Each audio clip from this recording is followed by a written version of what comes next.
Calon Presiden nomor urut 1, Anies Baswedan, mengemukakan terobosan untuk mengatasi masalah perundungan anak. Hal itu disampaikan Anies saat berdialog dengan pelajar dan mahasiswa di Banjarmasin, Kalimantan Selatan. Dan jumlahnya nggak main-main, Pak. 1 dari 3 siswa di Indonesia, di seluruh Indonesia itu pernah jadi korban bully. Dan bukankah keberhasilan bangsa juga dilihat dari keberhasilan pendidikannya? Gitu. Dan kenapa ini saya anggap penting? Karena seperti yang kita tahu, tingkat literasi di Indonesia ini rendah ya Pak. Dan tingkat pendidikannya kalau kita bandingkan dengan negara lain itu masih rendah. Tapi jangan sampailah pendidikan karakternya juga lemah gitu Pak. Karena kan kalau banyak yang kasus perundungan, artinya karakter-karakter siswa yang ada itu juga lemah Pak.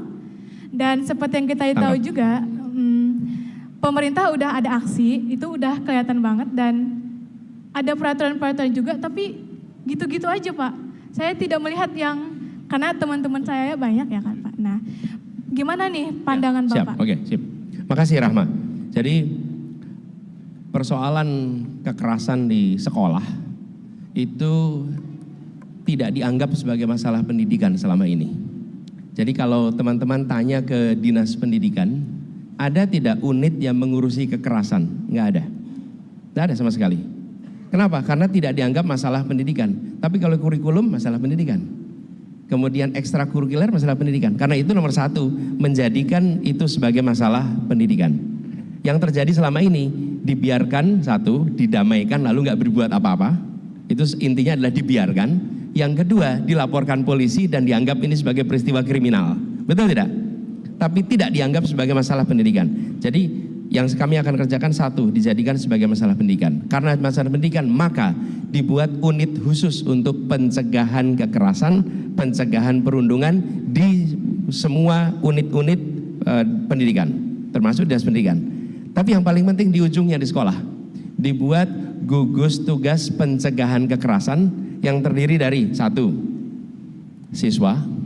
siswanya harus ada, 2, guru, 3, orang tua, 4, ahli psikologi atau pendidikan anak, yang kelima adalah unsur pemerintah daerah. 5 tuh. 5 nama itu dibentuk gugus tugas, lalu dibuatkan poster menuliskan gugus tugas pencegahan kekerasan sekolah, dituliskan nama orang-orang yang bertanggung jawab, lalu dibuatkan nomor telepon pelaporan bila ada kejadian. Oke? Sehingga ketika Anda mengalami kekerasan di sekolah, ini sekarang nih, misalnya Rahma jadi korban kekerasan. Terus Rahma ketika itu mau lapor sama siapa?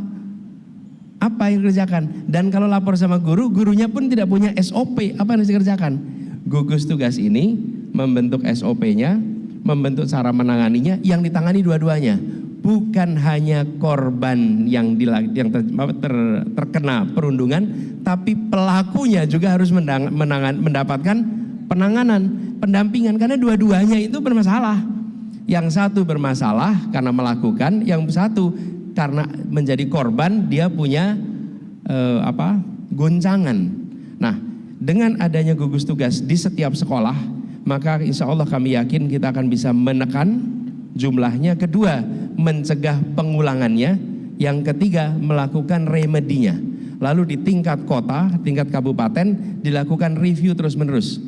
Bulanan, mana saja sekolah yang terjadi perundungan. Dan bila itu terjadi, ada statistiknya, kepala sekolahnya bisa dievaluasi berdasarkan bukan hanya kinerja akademik, bukan aja kinerja ekstrakurikuler, tapi juga kinerja menjaga sekolah menjadi sekolah yang aman. Jelajahi cara baru mendapatkan informasi. Download Metro TV Extend sekarang.